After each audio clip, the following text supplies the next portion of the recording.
Hi guys, Jess here. Before we get you started, I just wanted to let you guys know there is a little bit of language in this show, so if you're driving around the car and you got kids in the back seat, maybe throw on some headphones. Alright, thanks for listening.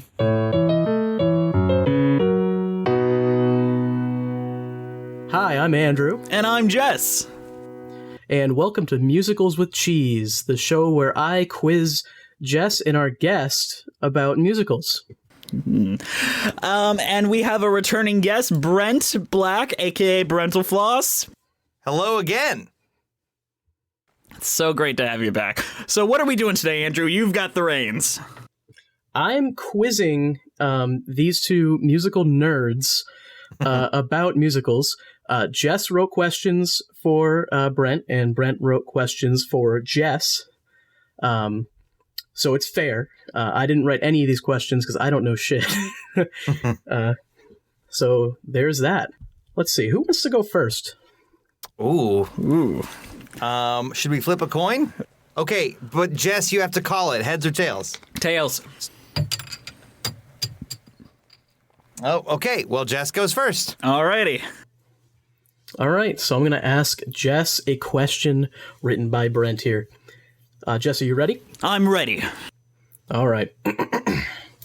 Starting from the top here. Which character is the first to sing in the Broadway musical of The Lion King? Rafiki. Damn, did you just nail it right away? That was like 2 seconds of thought. I know The Lion King. All right. To be fair, now I just want you to know, if you're reading them in order, Andrew, I wrote them from like easy-ish to hard-ish. So Okay. Mine has no order. Mine has no order. You didn't do the same. Okay, so Brent, you might be getting some tough ones right away here. Great. All right. So that's 1 point for Jess. Is anyone keeping track? Someone want to take notes here? That's you. Literally, you have one job, Andrew. That's my only job. Oh, shit. Hang on a second. Hey, I have a computer in front of me. Maybe I could use that somehow. I've never heard of taking notes on a computer. That's new to me, but I guess. All right, we got Jess with 1 point. I'm the wiener. And Brent with 0 points because he's bad. Yep. All right. All right, here we go. Next question. In the musical Wicked, the Wicked Witch is given the first name Elphaba. What is her given last name? I believe it's Suxadick. I don't know. Is that true? I don't know. No. Jess, you didn't write an answer for this one. Is it Suxadick? I did write an answer. No, it isn't. Okay. No, the correct answer is Throp. Oh yeah, I did not know that one. I have no idea what kind of name Elphaba Throp is, but I guess That's actually a thing that you say when you're barfing. If you're trying to talk, but the vomit's coming out. So Elphaba is actually. Okay, yeah. The name Elphaba comes from the writer of The Wizard of Oz. His name L. Frank Baum. So, fun fact for everyone at home. Oh shit! I didn't know that. That's great trivia. There's a trivia for you. Okay. Stephen Sondheim's song "Send in the Clowns" became a pop hit on the radio. He originally wrote it for what musical? He wrote it for A Little Night Music for Glynis Johns. Ooh, that's 2 points for Jess. Fair enough. This is a total stomp right now. I'm calling it for Jess. I'm putting my money on Jess right now. May well be a blowout. We'll see how hard my hard ones end up being. I'm sorry. All right, let's see. Here is the next question for Brent here. What was the name of the jukebox musical adapted from Queen songs?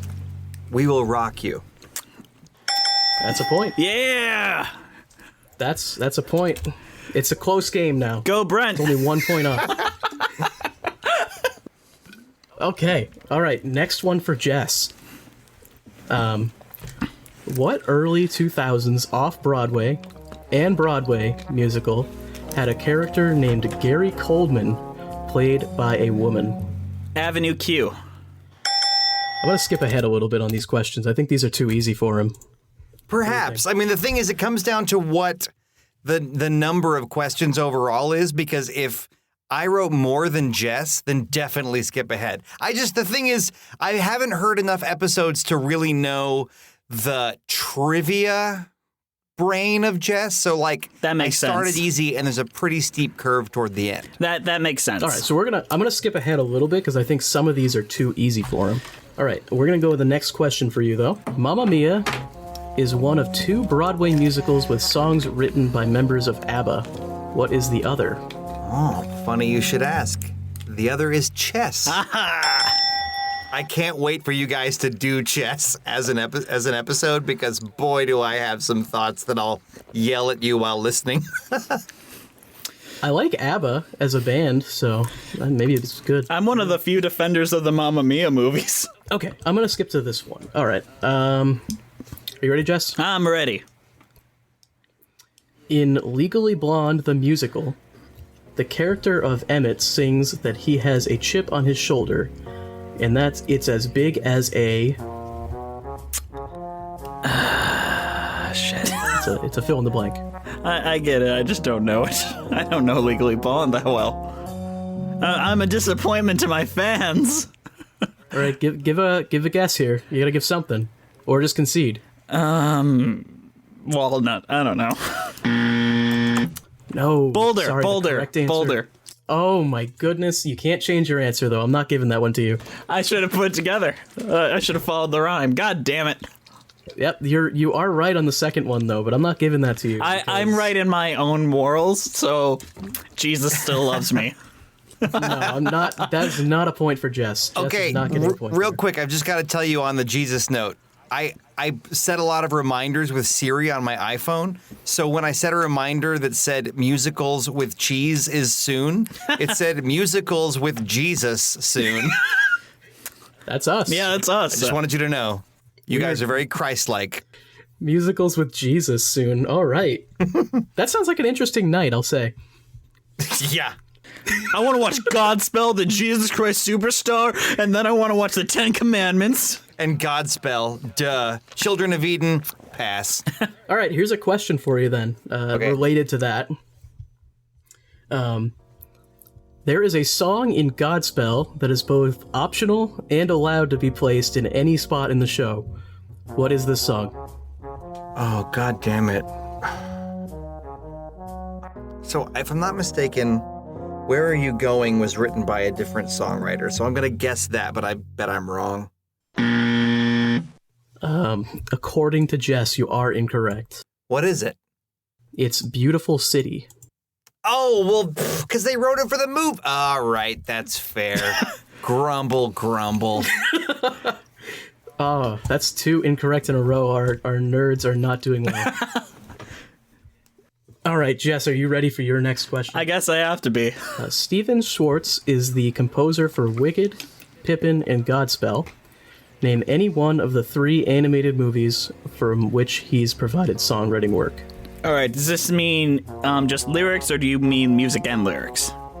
I mean, you've probably got this one in the bag. I mean, any contribution to the song. All right, he did. Do you want to up the ante and have him name all 3? I sure do. I got 2, and I gotta think of the other. So we got Prince of Egypt, Hunchback of Notre Dame, and one other. Boy, Andrew really just snatched victory from the jaws. No, wait. I think snatched defeat from the jaws of victory is what I mean. I'm not sure, but he fucked you is the thing. Yes. Look, I'm playing hardball. Jess cannot win. Oh, I don't. Can I be given a hint? Since this was a little bit of a trick. Sure. I'll let him give you a hint. Of all the animated movie musicals with musical numbers, this one is mine. Oh shit, Pocahontas. Hey, that was too good of a hint. All right, you win. That was a little bit too good of a hint. Hey, but you know what? Like, it's possible that Jess could have not been into Pocahontas enough to remember that was the hook of the song. Oh, I feel like such a dick now, because I know a really good anecdote about Pocahontas and Stephen Schwartz. Fuck. I feel I'm going to tell it now. So Eden Espinoza, she's one of the Elphabas, auditioned from Stephen Schwartz, but she decided to pull a song that he wrote for Pocahontas 2. And he cried because no one has ever sung that song for me before. Oh, that's sweet. Although Disney straight-to-video sequels are generally terrible, but that is a very sweet story. Mm-hmm. Hey, nanny, hey, nanny. So what's the points at now? Jess has 4 points and Brent only has 2. Okay, we gotta get. This isn't really a fair time to track the points because you've answered more questions than him. Yes, that is. Brent? What was the final musical theater collaboration between Stephen Sondheim and Hal Prince? Was it the early 2000s version of Bounce? No, it was Merrily We Roll Along. Oh, fuck me. I'm trying to figure out if I'm right now, because I forgot Bounce even fucking existed. Well, you're probably right. I mean, Hal Prince worked with Weber, and Hal Prince did a lot of things, but... Yeah.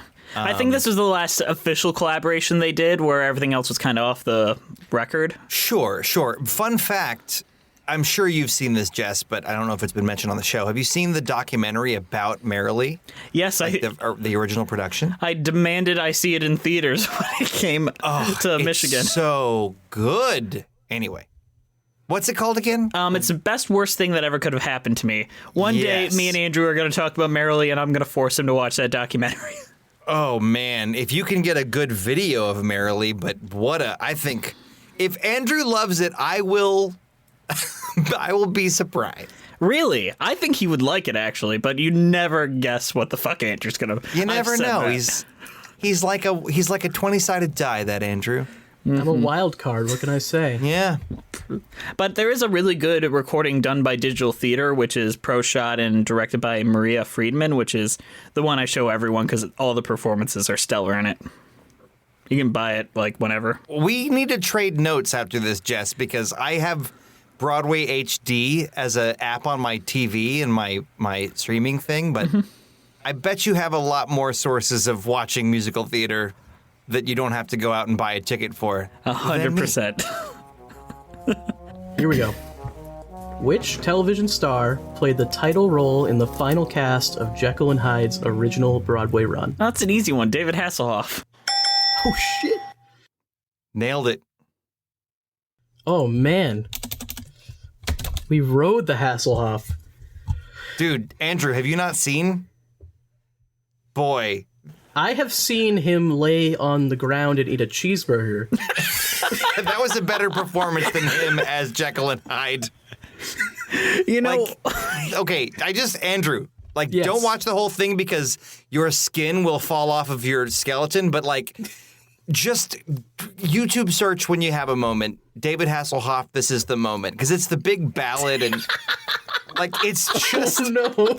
It's just, the most painful... he's trying, okay? But, between the weird Jedi thing that he does with the furniture and this weird hydraulic production set design thing, I don't know. Anyway, the point... I've been drinking, so my ability to articulate myself is deteriorating, but boy, does he not know what he's doing. I think it's more obvious during Dangerous Game, where he gives her literally the most disturbing look I've ever seen an actor give another actor.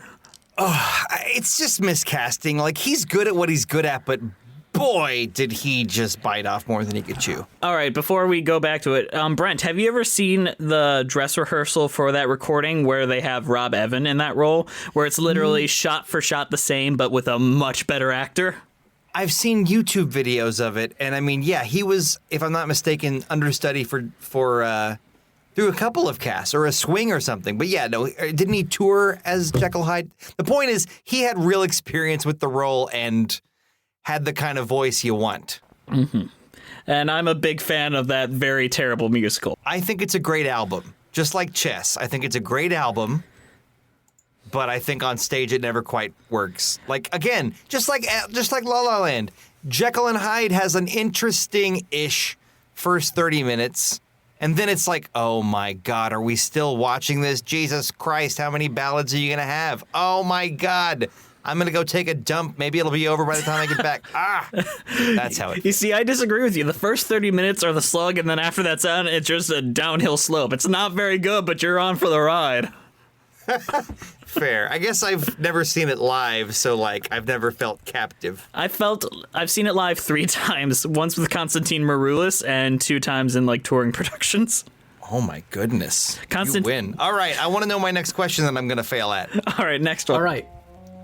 What Florence-based musical was composed by Adam, what is that, Gutel? Gutel, and the answer is Light in the Piazza. Yeah. He gets it. He gets it. That's 3 points for Brent. I just feel like some of these Jess just gonna know. Maybe. I mean, look, All right. I tried not to be a dick, but, whatever. Jess didn't care. I feel like mine aren't that terrible. I'm pretty fair with mine. All right. One of the stars of the 1967 film Dr. Dolittle also co-wrote songs for the movie Willy Wonka and the Chocolate Factory. Who was he? Ooh, this is one I absolutely don't know. I'm gonna just guess Rex Harrison. No, it was Anthony Newley. Ooh. Yeah, Newley actually was not remembered as a composer, but he wrote like a bunch of musicals. Huh. What other ones did he write outside of Willy Wonka? He wrote "Stop the World, I Want to Get Off." Oh. And he wrote I'm blanking, but if you look at Anthony Newley's songwriting credits, he also wrote pop songs like The Joker, and I think What Kind of Fool Am I comes from Stop the World, I Want to Get Off. But he was a fairly accomplished composer that just happened to also have the vanity of an actor. Very interesting. We might have to do like a spotlight feature on him. Honestly, like when you look at Stop the World, I Want to Get Off, it seems like an interminable show with amazing songs. Like Who Can I Turn To When Nobody Needs Me? Watching him do that on the Ed Sullivan Show, which was a representation of him doing it in the actual show itself, is weird. And the more you try to analyze it, the more it falls apart. But it's just weirdly emotional. And he's got this wicked vibrato. I don't mean in a good way. But it just works. I don't know. I like the guy. Better than David Hasselhoff's vibrato. Oh, my God. Yeah. Sounds like a goat. Hey guys, sorry to interrupt you in the middle of the podcast, but I'm here to shill at you, as Andrew would say I'm doing. Please follow us on Twitter at Cheesy Musicals. Follow us on Instagram at Musical Theater Lives. Our YouTube page is Musical Theater Lives.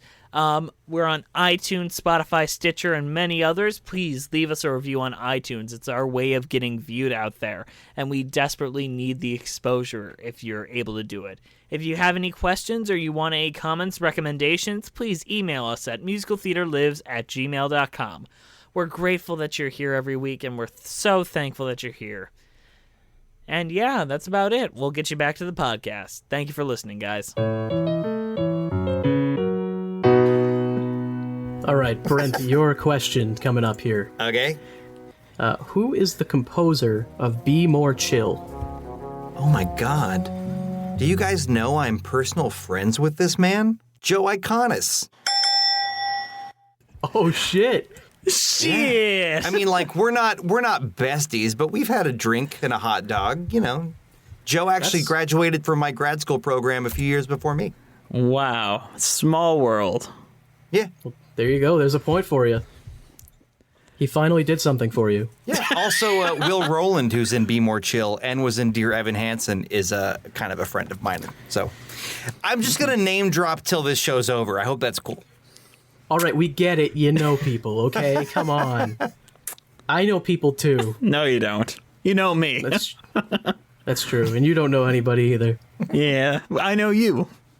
And now we both know Brent. All right. Jess, question for you. Oh, great. The choreographer of Damn Yankees, Sweet Charity, Pippin, and Chicago changed the face of Broadway dancing forever. Who was that choreographer? Bob Fosse. Oh my god, he just fucking knows it. Well, yeah. I mean, I don't think I fully respected Jess's knowledge of trivia from listening to episodes, and that's my bad. Well, I'm not giving an opportunity because it's not like I can pull out like, did you know, Andrew? No, you're totally right. Like, the thing is, it would be a different characterization of you to be like, and for the record, but like still. I didn't want it to if it was a total like blowout where like if it was a fucking no-hitter, what kind of asshole would I be already showing up, talking too much, and all my questions stump you? What an asshole. You know what? I was a little worried about that, so I made mine slightly harder, but I made sure I at least knew all of them from the top of my head. Hey, it's cool. Like I have a master's in this. I should know everyone. Mm-hmm. So and that's fair as hell. And I'm like, I did film. I don't know what I know except for what I've learned on my own because I like this. So we're well balanced, you and I. Yeah, we're kind of equal, yin and yang, where we're the opposites on that. I wouldn't know the answer to any of these questions. Okay. All right, let's keep going. Brent's turn. Okay. What was Julie Andrews' final show on Broadway? Live or pre-recorded? Ooh, live. I'm going to guess Victor Victoria. He nails it. Woo! Ah, look at you. Bam! Now, for the record, I don't know if it was on Broadway, but Julie Andrews provided the voice for, I think, a bird in the stage production of Dr. Dolittle, Cameron McIntosh's Dr. Dolittle. That's why. That is perfectly fair, and I did not know that one, so I learned something out of this. It might have been Jess, it might have been the West End. I just thought it was a trick question. Nope, no. I try not to do trick questions. Fair. Trick questions are a little mean. It's unfair. Yeah. It's really unfair. Let's see. Jess, one more for you here. Alrighty, let's go. Richard Rodgers is best known for collaborating with Oscar Hammerstein, but Rodgers wrote 28 musicals with another man whose last name also began with H. Who was that collaborator? I don't know his first name, but it's Hart. Yep. Oh, he specified that Hart was just acceptable. Well, because I don't remember Hart's first name unless I've just looked it up. What is his first name? I think it's Lorenz? It is Lorenz, yeah. Yeah. But honestly, if you'd asked me that before I wrote these questions and Googled it, I wouldn't know. Okay, here's another question for Brent. Ariana Grande starred in a Broadway musical at the age of just 15. What was it called? Ariana Grande. Ariana Grande. Ariana Grande. What did That's I say? okay. It's all good. Okay, she's got to be in her mid to early 20s now. I'm not doing my final answer. I'm just thinking this through. I'm thinking like Spring Awakening or the revival of Annie or... You said she was 15? Yes. She would have been too young to be in Spring Awakening. He said, not knowing. How about... You know what? The only thing coming to my brain is Spring Awakening, so tell me I'm wrong about that. Spring Awakening. You are wrong about that. Did you have another guess or no? No. Give him another guess. Just tell him to guess any kid-centered musical. Yeah, guess any kid-centered musical. Was it the Perennial Grinch musical? Oh, was it SpongeBob? No, there's no way. She wasn't 15. Was it Elf? No, but okay. Tell him, Andrew. It's just a number. Oh my God, I didn't know she was in 13. Yeah. Yep. 13, which, by the way, should have actually been nominated for awards and would have if people didn't think Jason Robert Brown was such a dick. Ah. I mean, here's the story on Jason Robert Brown. I'm pretty sure he was in his like mid-20s when he got to write Parade. So he just thought, the arrogance of youth, right? He thought that he got that break because he was so talented, but he actually got that break because he was so lucky. It went to his head, and he's been trying to be less and less of a douche panda ever since. He's talented, but I think he just was, you might say, high-flying adored. A little bit too young. But Parade's still my favorite musical, so take it and leave it. It's good, but it's not as good as his personality. It's not worth having Jason Robert Brown talk at Sondheim about, here's what you could have done better. All right, do we want to do one more round here? Yeah, let's go. Try to pick one that I think you might not know. It's funny that I leaned easy and Jess leaned hard. But it makes sense. You have I an just did MFA. not- I didn't. Oh, hey, no, absolutely. Like, this is fair and square so far. So, that's not me being like, you made it hard. Like, again, I will make a lot of concessions in order to look like I'm elaborately being an asshole. Well, I guess I'll ask this one. Which 1954 Broadway musical deals with the workers in a pajama factory? The Pajama Game. Womp. Yep. Yeah, that was That's it. Oh, okay. All right. Jess with 8 points. I'm so good. All right, one more for Brent here. Now, how many points do I have going into this? You have 5 points. Ah, okay, cool. So we're seeing how close to Jess's score I can get. I'm ready. I got one more trick up my sleeve. You know? All right. I'm here for it. Let's do this. Okay. Name 2 songs featured in the Sound of Music film that were written after Oscar Hammerstein's death. Oh, that's hard. Ooh. Okay. Hammerstein, he's a lyricist, and so which ones don't seem like him? Written after his death. Climb Every Mountain seems like him. It's got some schmaltz. Edelweiss, I could go either way. Do Re Mi, that's Hammerstein. Watch me be wrong on all these. I'm gonna ease up on you a little bit. I'm gonna say just name one of them. Just name one song written after the death of Hammerstein. Some people pronounce it Hammerstein. I actually don't know. From The Sound of Music, you specified the film? Yes, the film is specified. Only one of them had been brought back into subsequent productions, Oh God! but both were in the film. One, I'll give you even more hint. One is at the very beginning of the film, and one is at the closer to the very end. I mean, I legitimately don't know. I'll say I have confidence in me. Which is probably wrong. No, you got one. Hey, it only took 8 hints. Can you try a guess at the second one? Just want to see if you'll get it. Oh, well, gosh, is it that fucking goat song? No, that is very Hammerstein. I mean, I don't know. Is it 16 going? No, 16 going on 17 is very like carousel. I don't know. What is it? Think at the end. Think very close to the end.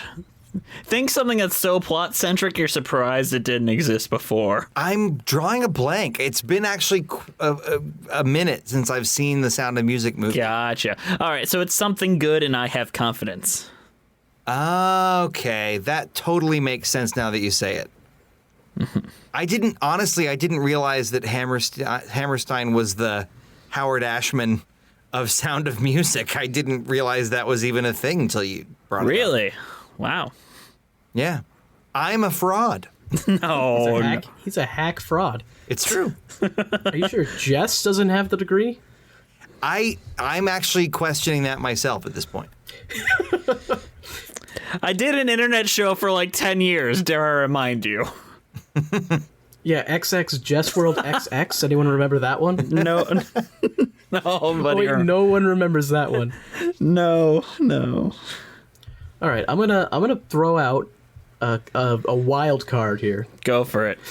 and if someone can answer this question, they will get 3 points. Oh, shit. Now, wait. What's there's a delay on the Discord, and sometimes Jess cuts out. How are we going to judge who got in first? Let's see. How about you have to type the answer? Ooh. Shit. Using the power of the internet. Okay, so That's where on great the dock for an audio format. That's great. Well, whoever types it first, and then we'll have them say it. Gotcha. And no cheating, guys. Don't copy each other, okay? I'll know about it. Oh, that's a great point. No, I'm not going to. I have some pride. I'm not going to do that. I cheat. Whatever. This is going to be a bit of a question here, okay? Okay. You guys both ready? Ready. I was All right. born ready. What state in the United States is the only producer of Limburger cheese? Oh, Brent gets it. Woo! Boom! He get that. You know what? You win the game. You win the title. It turns out. It turns out that even though I don't know much about musicals, the with cheese portion of this podcast saved me. Well, it's a good thing you knew so much about cheese. I dated a woman from Osceola, Wisconsin, and she claimed that she couldn't. She claimed that her inability to have the body she wanted was because she got addicted to cheese living in Wisconsin. We're still friends, but I heard a lot about Wisconsin and cheese, so there you go. I can't you say go. this wasn't a fair fight, you know? Look, I was the best. Congratulations, you are now the champion of our podcast. I think that I'd like to, if possible in the future, he said, inviting himself over once again, I would like to kind of do another trivia show where we both kind of, I think Jess has a sense of fairness, but we both get into like that real musical theater nerdy shit. But Jess, I respect your knowledge of trivia. I truly do. Well done.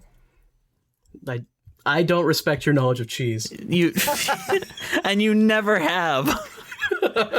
I'm not gonna lie, I was so scared you were coming in and being like, what is the time signature of America from West Side Story? And I was like, oh fuck.